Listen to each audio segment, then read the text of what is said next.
Wow, this is a great turnout. Thank you all for coming. This is a special day. We're celebrating 40 years of the Jewish Museum, the St. John Jewish Historical Museum.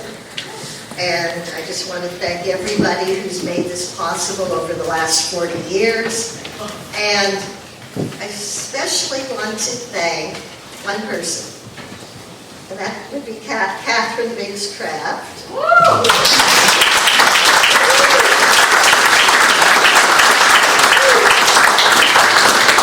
And her husband Ken, who's at the back.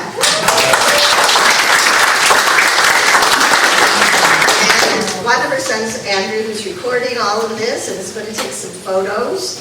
And then the other son, David, is not with us today. He's doing his own thing. So without Catherine, as many of you know, I wouldn't be standing here today. You wouldn't be sitting here today. So I just want you to be aware of that. Catherine took over from Marcia and has just run with it, and we don't want to ever see her leave. And what I will say is that Catherine knows more about the Jewish people in St. John than we do. We who lived here all our lives. She knows the ins and the outs, and she knows who's connected to who and what the story is, and for that we are truly, truly grateful. So having done that, I want to acknowledge we have a few elected officials here today. We have, from the City of St. John, we have Councillor Eric Savoy. Eric, wherever you are, at the back. Councillor Paul Dempsey, front. And Councillor Brian Wyatt, also in the back.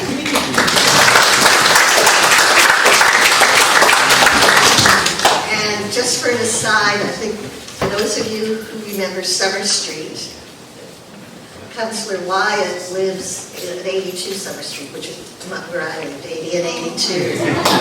So 82, which is the upstairs flat where my grandparents lived. So it's a small world.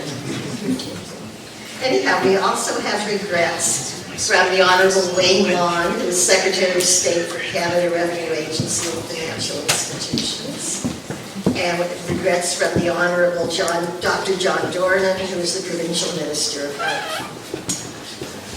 Now, I'd like to recognize all of the Coven family that are here, because they came for this, and without them, again, we wouldn't be here. So, first of all, in the front row is Diane Coven and her husband Al Garman.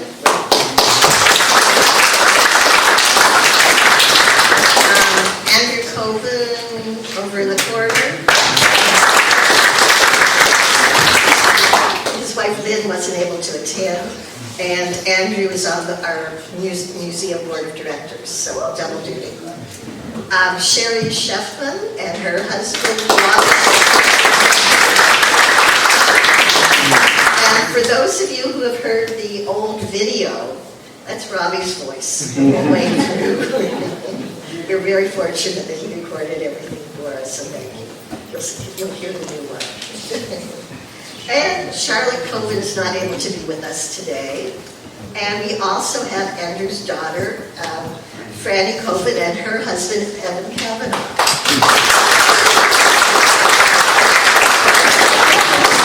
So we have the next generation of COVID, so we'll be calling on you too, don't worry. We'll be here. Oh, I got Jeremy Coven, thank you. And his family coming from Toronto. I didn't see you. Thank you for joining us. And Zahava. Okay, lovely. These are Diane's children and then the grandchildren. So, yeah, so next generation will be calling on you. I think that's it. I don't think I missed anybody. We have some board members here from the museum. We have some board members from the synagogue. Lots of people. So I'm just going to have a few opening remarks. So today we celebrate a remarkable milestone, the 40th anniversary of the St. John Jewish Historical Museum. And I want to thank you all for being here for this. Like many great stories, This one began with a simple idea. 40 years ago, Marcia Colvin was sitting in a university cafeteria with fellow students when she announced, "I'm going to start a museum and tell the history of the Jewish people in St. John." Catherine was one of those students sitting with Marcia, and Catherine is still here with us today as executive director and curator. So here we are 40 years later.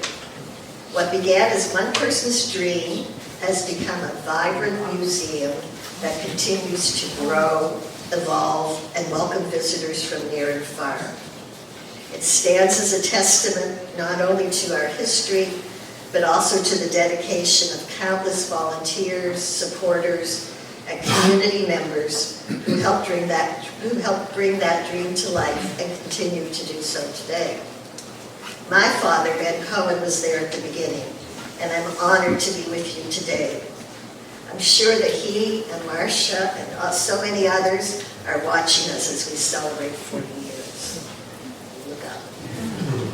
So as you look around, you'll see much more than exhibits. You'll see lives lived, stories shared. You'll see weddings, Shabbat dinners, births, losses, celebrations, and challenges, religious observances.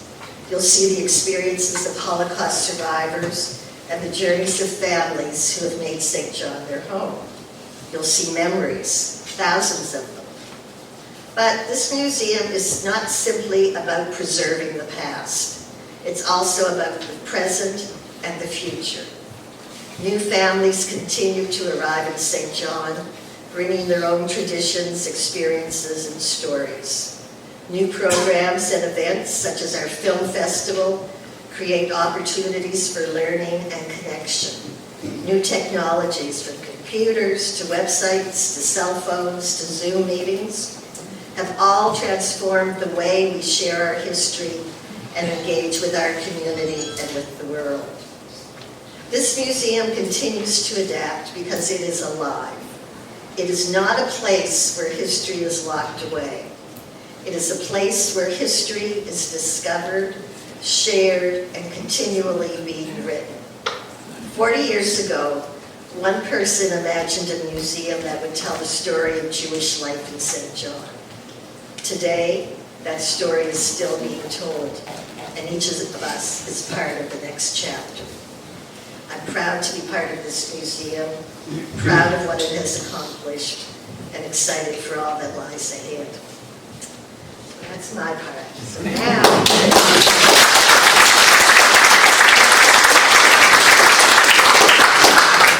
now I would like to call on Kate Elman Wilcott, I should say. Kate is the MLA for St. John West Lancaster. She is the first Jewish elected member of the province of New Brunswick.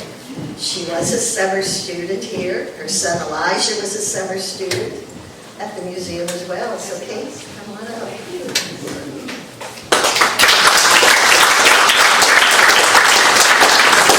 Thanks, Lori. I don't have anything prepared that is quite as eloquent as Lori was able to cover. But yes, I was one of the OG. I started at the museum when it was on Wellington Row in 1989, I believe, 88 or 89. I think I was in my first year of university, under the guidance and the leadership of the incomparable Marcia. And Catherine, who I think may have just graduated from university, or maybe you were still doing your master's, I'm not sure. Still doing my master's. Yeah, okay, so it was a while ago. As a theater kid at the time, and still into my in my heart and my soul, Catherine teaching me how to do the tours. It really demonstrated how you can say the same lines 20, 30, 40 times a day and keep them interesting and engaging for an audience or your tour. But that wasn't difficult when it came to giving tours of that little museum on Wellington Row, because everything was engaging. Everything about it was engaging. Oops, I dropped your pen, Lori.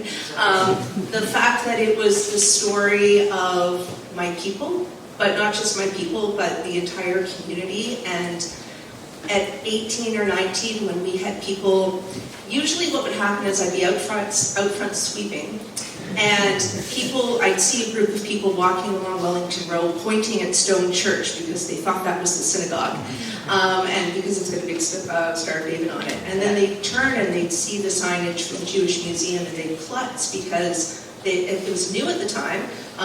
Word hadn't traveled throughout North America that there's a Jewish museum, as it has now from cruise ships and people coming here for the last 40 years. But people would stop and look and say, "A Jewish museum?" And I'd say, "Yeah." And they'd come in and they would be so taken in by the stories and the fact that it even existed. The fact that people put the time and effort into creating this museum. People would burst into tears because the story of the St. John Jewish community is so similar to the story of the Brooklyn Jewish community, the Philadelphia Jewish community, the Toronto Jewish community. So people felt that they were amongst friends and they were amongst family. And the fact that my son worked here under the leadership of Catherine and the board, and loved it so much that he went on to do a museum studies post-grad diploma, and it's really part of our makeup. So thank you all for coming today. To the Covens, who were the coolest teenagers that I remember growing up. Anytime we were in Shul and your family was there, I was like, "Oh, they're so cool, I want to be just like Sherry." And everyone, but Sherry, you're, I think, closest to my age. The cool one in my eyes.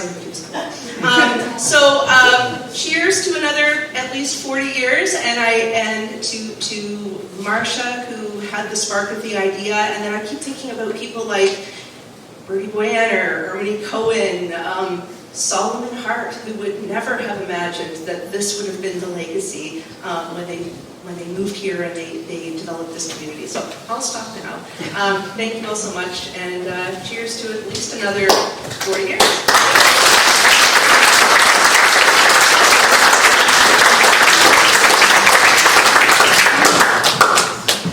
May I say a word? Oh, I'm not on the speaker's talk. But I'm here to honor Marcia Coven, who has opened her house, her heart, her home to me. And Dorit and I became friends because Rose Friedman Marcia's mother, brought Diane to Moncton, New Brunswick. We were both going to Camp Vina the next summer. She wanted us to be friends. So she brought Diane to Moncton. So we would meet before camp, so we would already be acquainted. And there was no turning back, but this is really about Marcia. So I want you to know that when I was young, child, 12, whatever that area, Marcia's house was always open to me.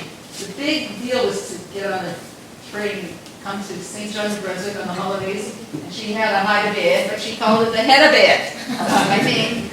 And I really came here to honor her, and honor her family, because she would be so proud that they all turned out. However they turned out, but it's a beautiful family, and something special about Jerry too. I knew Jerry very well. And like I said, I was lucky, but it goes beyond that. It's like Rose Friedman was from the Seelig family, right? Is that right? And they were in Moncton. Anyway, we were all connected. They all did the whole thing, but Marcia was a good role model.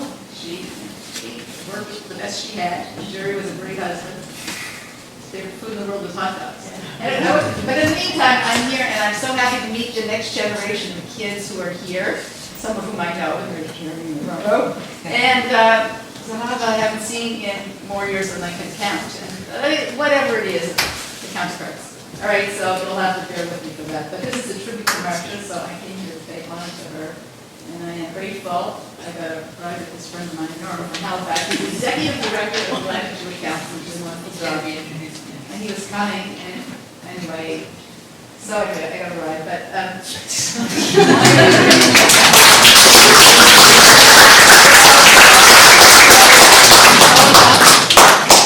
I hope I'll meet everybody, and if I don't, in another lifetime, whatever today. So, for the purpose of everybody here, would you like to tell us your name? Some may want to know, some could care less, but it's easy to remember once you do the actions. my name is Hagda, as in Robert Gabler or whatever, or as in Marks from Moncton, and now I live in Halifax, and I married into the Menjuk family, so they know me as that, but I'm Kathy. And Kathy, where's Kathy? Kathy Cohen? Kathy was also part of that summer. She was part of that group. We were contemporaries, and Shelley was younger, but anyway, so like I said, I recognize a lot of faces here. I did have relatives here too. Sandra Paikowski, who spoke, but she and I are cousins. Okay, great, thank you for sharing that.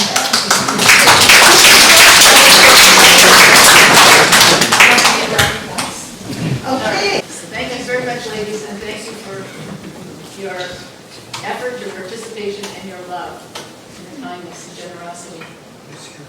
Okay, we're going to move along, and I would ask Councillor Eric Savoy from the City of St. John if he would like to come up and bring greetings on behalf of the city.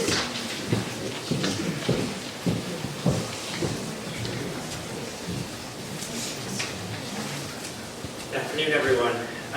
It's my pleasure to bring greetings on behalf of the City of St. John as we gather today to celebrate 40 years of the St. John Jewish Historical Museum. The museum's played an important role in stewarding the history and the story of the St. John Jewish community. In fact, I remember as a young kid, actually, I'm 40 years old, so I guess the museum was sort of founded the same year I was born, and I don't have as many close stories that Emily Kate was able to share, but certainly growing up in St. John, have had many school field trips to the museum, and there was programming in our school system, and so I just really wanted to add that sort of personal note. The Jewish families in our city have played an important role in both our business, civic, and community lives. The museum has preserved more than just the artifacts, as we had heard. It's preserved the lived experience, the memory, and the many stories and identity of our Jewish community here. I want to recognize the founders, Marsha, that we heard about, who founded the museum in the 80s and who began collecting and safeguarding these stories before they were lost. I want to thank the volunteers, the many volunteers and board members and community supporters who have supported the museum over 4 decades. The museum has done more, has been a really important part of education, but it also contributes to research and helping residents and visitors to our city understand the diverse history, of our city and community understanding. So with that, I want to congratulate the museum on this milestone, your 40th year in our community, and appreciate the continued work that you have in our community. I wish you all the best for the future, and as Kate said, many 40 more years into the future. So thank you.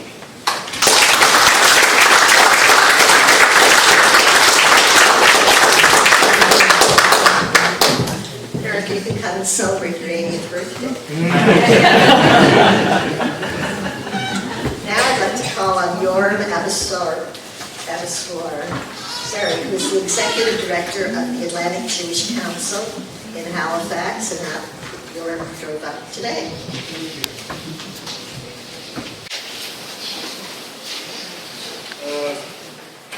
Glad to be here.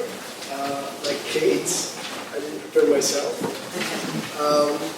but it's honor and it's pleasure to be here, and it's very, very important that we at the Atlantic Jewish Council, who is working with all the small communities of the Atlantic, is dealing with those happy events, which is very important for me on my daily job, to see that we have actually some happy events in those crazy days that we are going through now with what's going on with anti-Semitism in Canada.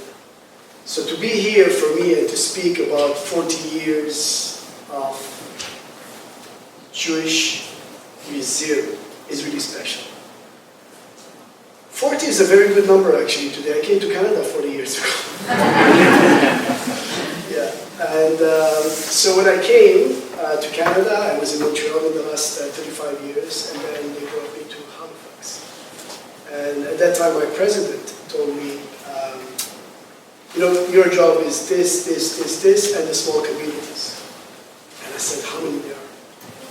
He goes, there's, three in New Brunswick, there's Prince Edward Island, there's about 6 or 7, depends how you count, but because, it's not only provinces, there is also Cape Breton, which is Nova Scotia.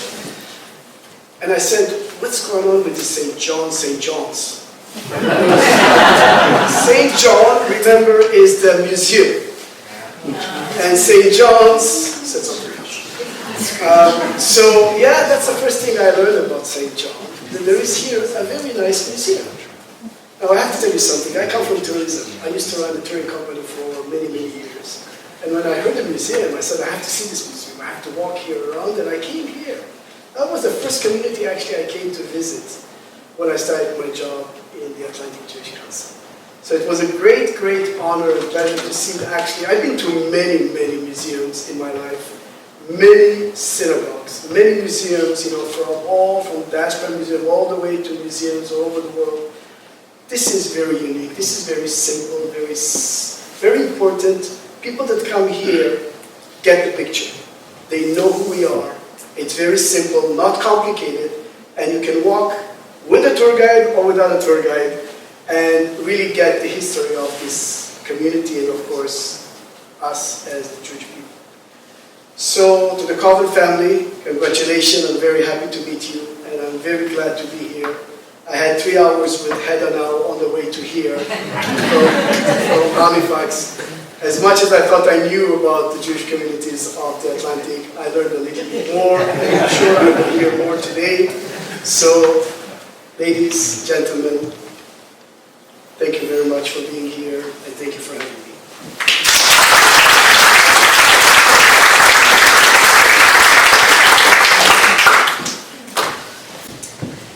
And now, I'd like to call up Olga Levine. Olga Levine is president of the St. John Congregation Shara Zedek, which is the synagogue that we're in. We share the building with them. We're very thankful and grateful that they're here. Olga is our second woman president in all these years. And she's here with her mother, her mother and father just moved here from Israel like 2 weeks ago, 3 weeks ago, just about. So anyhow, her mother's here. So Olga, if you'd like to come up. I did look at something.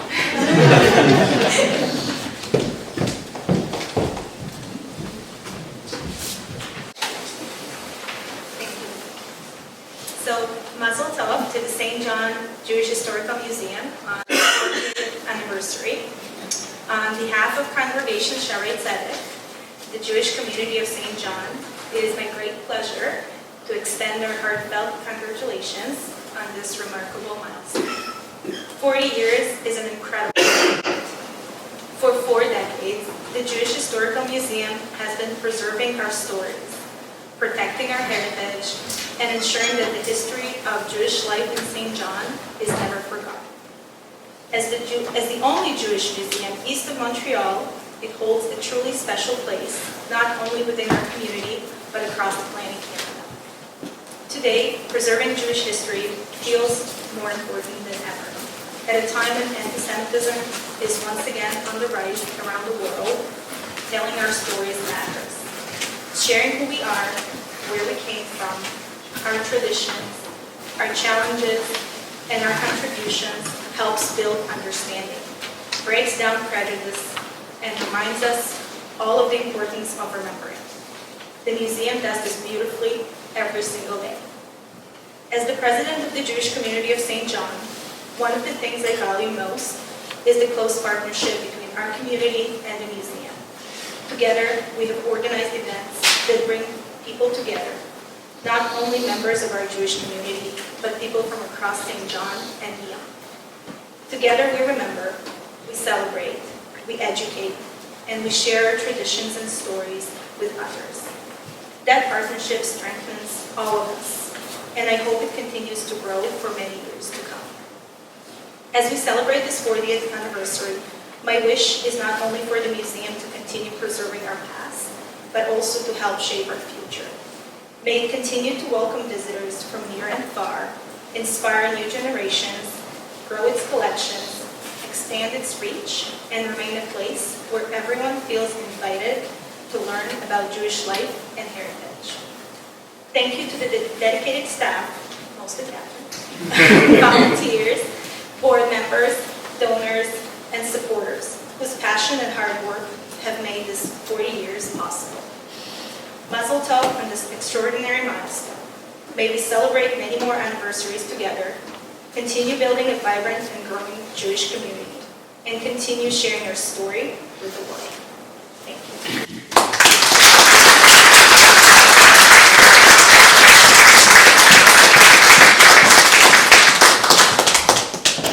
Well, now I would like to invite Diane Colvin to come up and tell us about growing up as a Colvin with Marcia.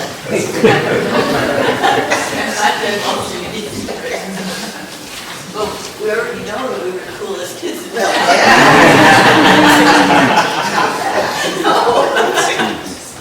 Yes. Can you hear me?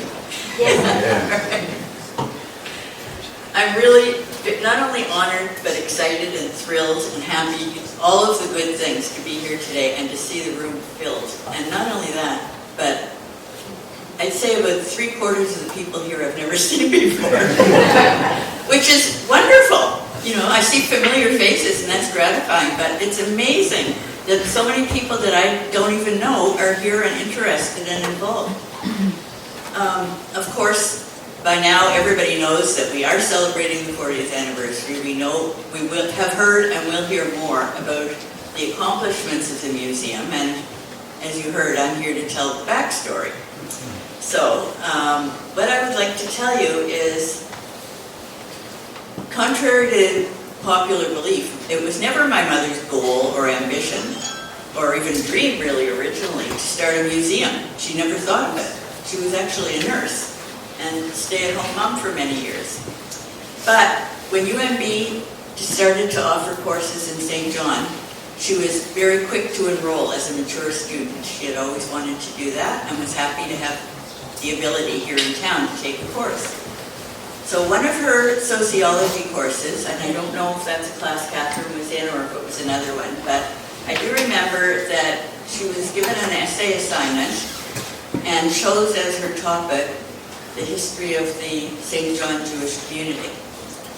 While she was doing research, or attempting to do research for the essay, she discovered that there was no real reference material, neither at the library or the New Brunswick Museum. And all she could find when she looked up Jewish community, Jews, St. John, whatever, was see other. So she didn't like that very much, and there was no Google.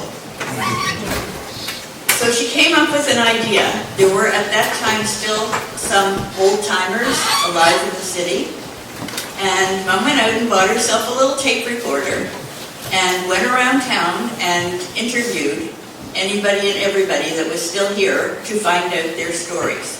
And there were people who had been born elsewhere and came here, and there were people whose parents had been, but these people were second generation and still remembered the stories. And so she collected as many stories as she could at the time. And the oral histories became the first phase of her project. She wrote the essay, and she continued to collect information, which later she compiled into her book, which many of you probably have seen or read, Weaving the Past into the Present, a glimpse of the 130-year history of the St. John Jewish community. So that was another milestone. She never thought she would be an author, but she put together the information, and there's a book.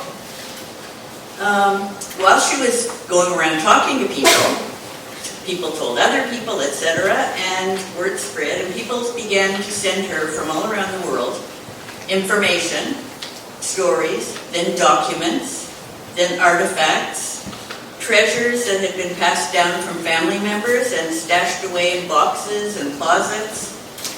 Mom was very happy to receive these things, but she felt a big responsibility when she was getting them. She had to preserve them and care for them, and she didn't feel necessarily qualified. Where would she put them? What would she do with them? So she met with someone at the New Brunswick Museum, and I don't remember, of course, all the details, who it was or what went next, but this is a summary. And she went for advice and assistance, and at some point took a course in museology, and she maintained a professional relationship and connection with the museum. But before long, there was actually too much material to store at home. So Mom asked for space at the Jewish Community Center, which some of you will remember was on Wellington Road. That's the Wellington Road building. And she was given a small, damp basement room across the hall from the mikveh. She was happy to have it because at least it was a space. And at that time, because she now had room, she was able to bring Catherine in to help.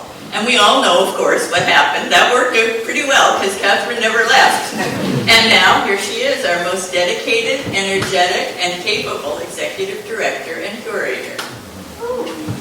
So during the difficult early years, Mom had very limited support from the community, save for a few very dedicated believers and volunteers.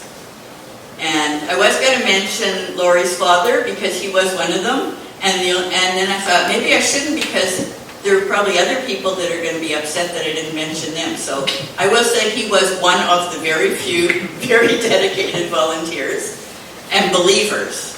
That was it. He was supportive. But as the museum and its success grew, more and more volunteers came on board. Monetary donations came in, and eventually memberships were sold. Throughout its history, however, the greatest supporter, both personal and financial, was my father, Jerry Coven. He was behind Mom and her project 100%, and he helped in any and every possible way. In the early days, before any government or other grants were available, Daddy was the sole funder. My mother never took a penny as salary throughout her years of working pretty much full-time at and for the museum. She was and always considered herself to be privileged to be able to work on her labor of love, secure in the knowledge that her husband was in the background making it happen. So today, as we all reflect on the past 40 years and marvel at the gem that we have in our midst, I feel both sad that my parents are not here to celebrate with us, but proud also that as a team, they are jointly responsible for the museum we have today.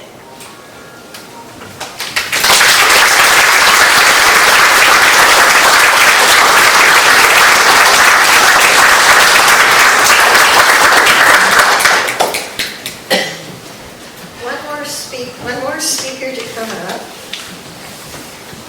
Catherine. I don't know what to say, Catherine. You've been here from the beginning. You know everything. We value you. We appreciate you. We need you. Please come up and tell us your story. Of course, people keep saying this and my head's going to inflate or I'm going to cry a river, so I'm not sure which will happen. Maybe both. So I'll try to stay composed. I actually met Marcia in my first year at university. It was a summer session poetry class. We didn't quite connect, but I do remember she had a real passion for Leonard Cohen. And he was singing at 18, I was like, really? Okay. Wasn't quite on my top 40 playlist, but that was fine. But she did take a course as well at UNB Fredericton, and that's where the connection was. The winter semester was getting close to the end. There was some discussion going on in the other part of the room, of which I was not part. And the conversation seemed to be around plans for the summer. I have no idea what the other people said. But I heard her voice clear as a bell. Me? My plans? She was glad to be included in the conversation, I think. Oh, I've applied for a grant. I'm going to hire a student and I'm going to open a museum. To this day, I do not know what was so interesting in the other part of the room. Because I turned around and I said, really? May I apply for that job? Done. We've all had the awkward job interviews, like, to say, there was no job interview. It was me calling Marcia periodically going, did you get the grant yet? Did you get the grant yet? And then finally she called me, I got the grant. And that was the beginning, and I knew absolutely nothing. Diane mentioned the interviews that Marcia collected. My first job was to listen to these things and try and, like, summaries, transcriptions. And I'm listening, I don't know who it was. And I kept hearing all these Yiddish words. I don't know Yiddish. Maybe there were Hebrew words. No Hebrew either, still don't. And Ansel Koshetsky, many of you know, she had a studio in Canterbury Street as well, and that's where I was. And Ansel had a little room across the hall where he wrote the movie reviews. And he dropped in one day, so how are things going? Oh, they're fine, Ansel, but there's this word I keep running into and I don't know what it is. Sure. So I said, this guy, he keeps talking about shul this, shul that. What the heck is a shul? Well, that's the synagogue. Oh, now it all makes sense. So, yeah, that was the beginning. We moved from the studio to Wellington Road. It was a damp basement. It was June. I turned the heat on. That's how cold it was, and damp. And it's grown, and it's grown, and it's grown. And even though Marcia's no longer with us, every once in a while I feel as though, oh, yes, Marcia? I'm on it. It's okay. I got it. All right, good. And so I know she's still here, somewhere. And I will never forget, Jerry Coben was the rock, but the 3 days I spent in his store for the closing out, he explained, he was the first and only person who's explained to me the function of Sim's Corner. So for anybody that's new in town, I can channel that. He was the first one that had to actually make sense. So every time I go through, it's like, thanks, Jerry. So what we have, we started in 1982 with a modest collection of minute books, photographs, oral interviews, and that's grown into an award-winning museum which first opened in July 1986. And over the past 40 years, there have been a lot of accomplishments. So we have collected and shared our story in 3 locations: the Small Art Studio at 55 Canterbury Street, the Jewish Community Centre on Wellington Road, and in this beautiful space that we're in on Leinster Street. And overall that time, we have welcomed more than 142,000 visitors. Yes, we count them, and you will also be counted. Many have been members of the museum returning home to catch up with family, friends, and familiar places. We've had people from all over the world, and we've made lots of new friends. Even a few 4-legged ones. I think the Koshetsky's dog may have been the first. I think he had a bar mitzvah while he was here. We've given tours and presentations to thousands of students from preschool right through university, to church and seniors groups, and somewhere along the way we played, I don't know how many games of dreidel, especially for the kids. It's pretty competitive. I'm sure some of you have had some competitive dreidel games. We've welcomed cruise ship visitors every year since 1989, and for many of those years led bus tours from the pier to the museum, to the synagogue, out to the cemetery, and back to the ship. We've organized 33 programs for Yom HaShoah, where survivors or their children have shared their story. And we've had 20 high school Holocaust study groups made up of students from the high schools. I'm sadly a casualty of COVID. We will be having our 13th Jewish Film Festival this year. We show films from all over the world. We've led 13 historic walking tours through the Shaare Zedek Cemetery, and another 7 city walking tours exploring the old Jewish neighborhoods, including Summer Street. So, Mr. Wyatt, I may be dropping by your neighborhood someday. Please join. We've held all kinds of special events. We've had at least 7 book readings. Dan Ellman offered 7 lectures on Judaism. We've had 7 musical concerts. We've staged at least 4 plays, some of them created by the students. We've had 4 standalone film events. Dan Ellman came back and gave us a lecture on the history of chess in St. John. He did it in 3 hours, but I'm sure he could have gone to 30 easily. And we've had more than 30 celebrations of Hanukkah. We've hired 145 different high school and university students to give tours and research our history. Some of those students stayed with us for years. I think Katie was only 1 year, but I think we had Elijah for 2 or 3. I think the champion, was one of Bruce Washburn's kids who was here for 7. And one of our current students is determined to break that record. This is year 5, 2 to go. But he has 3 more years of university, so I think we're going to do that. And we've had dozens and dozens of volunteers from within the Jewish community and some from outside the Jewish community who appreciated St. John's Jewish history. We couldn't have managed without these wonderful helpers who help with tours in the fall and with special events. And I know some of them here, Janet, Roz, a few others. And over these 40 years, we've published more than 80 newsletters for our members, evolving from a couple of plain photocopied pages to a full-color 12-page publication, which we do twice a year. So if you're a member, if you got it by email, you may have already seen it. If it's your paper copy, you might have to wait a bit. Except Andrew, I have yours. We've created an archive with those things that Marcia collected and all of the things that came after. So we have about 275 boxes of documents, more than 6,000 photographs, and a library upstairs with more than 2,500 books, all coming from our members and friends who have donated their treasures. So thank you, because these resources have been used by researchers, including students, genealogists, university professors, and they're also the basis for all of the exhibits that have been created. And speaking of exhibits, over the years we've created more than 100 exhibitions. That's included 11 art shows and sales. And we've also done 4 virtual exhibitions, which you can look at online.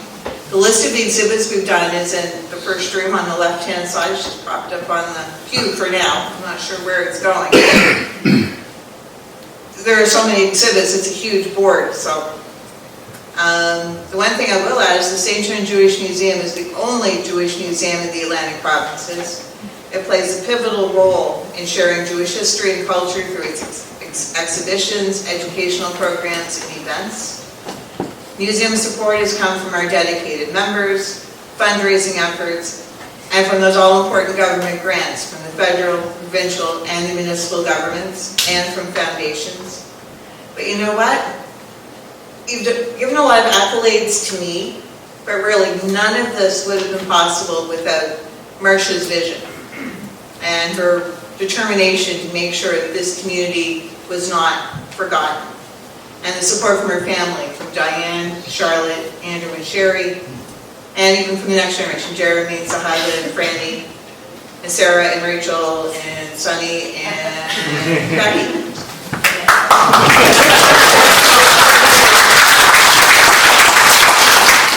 So, Ben and Joseph have a lot to live up to. And the support of the people who have supported the museum, the hundreds of former and current Jewish community members, all of those who have gone beyond and hopefully are all gathered somewhere up there, checking things out, making sure that we're paying attention to those on our shoulder, going, excuse me, don't forget. So, it's my honor to have done this for 40 years. I don't know if my husband will let me do it for 40 more. Maybe not, but what I tell the visitors when they come, and I've done it this long, they say, and I'm not allowed to go. I don't think I'm allowed to go. I think I'd have to get permission from the Covens, if nothing else. So, thank you everyone, and let's see what the next 40 years brings our way. I'm sure it's going to be exciting.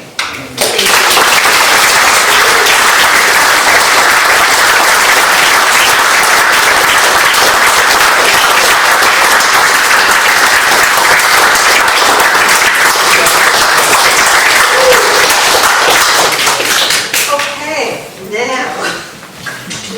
new video, Robbie.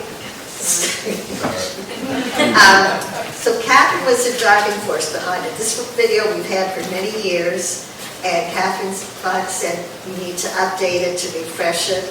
So we did. Catherine did the writing of it, and Susan and Ken and I were editors. Didn't have a lot to do, but we reviewed it. It's very good. I think our videographer is here today, way at the back. Thank you for everything that you did.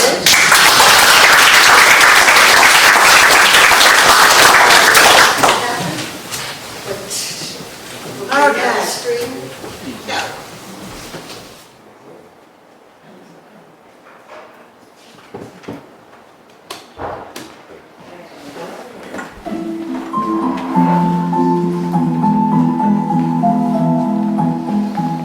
The city of St. John was built by waves of immigration, including the Loyalists after the American Revolution and the Irish in the wake of the famine in Ireland. They found refuge in a vibrant port city with connections to the world. The Jewish residents of the city, which once numbered nearly 300 families, make up part of the city's historical and cultural fabric. From the 1920s to the 1960s, they ran businesses, participated in community activities, and some became leaders in the city and beyond.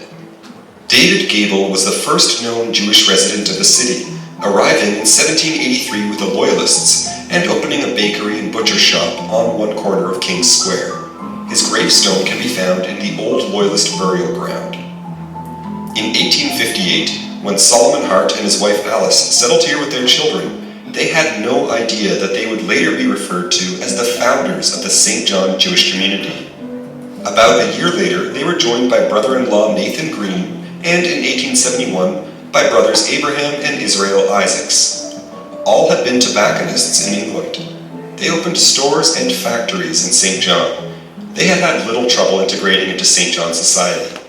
3 of the Hart daughters married into the Green and Isaacs families, and many of the city's leading citizens attended the weddings. Jews from Eastern Europe who arrived from the early 1890s to the end of the 1920s brought the next wave of immigration. Many began their lives in St. John as peddlers and factory workers, saving their money to bring other family members to St. John. They settled in the north end of the city, along Main Street and nearby side streets, in what could be described as a small Jewish ghetto. After the Second World War, a smaller third wave was made up of Holocaust survivors who came to St. John. Some had seen and survived the worst of Nazi persecution. Others had been able to hide, and a few had been interned through the war as enemy aliens. St. John was where they could start their lives anew.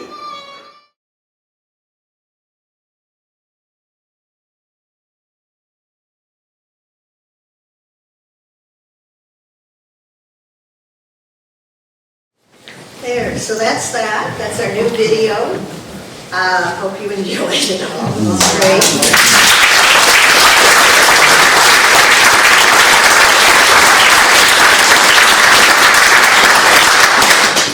Lots of familiar faces for those. So that's it, basically. Our event is over.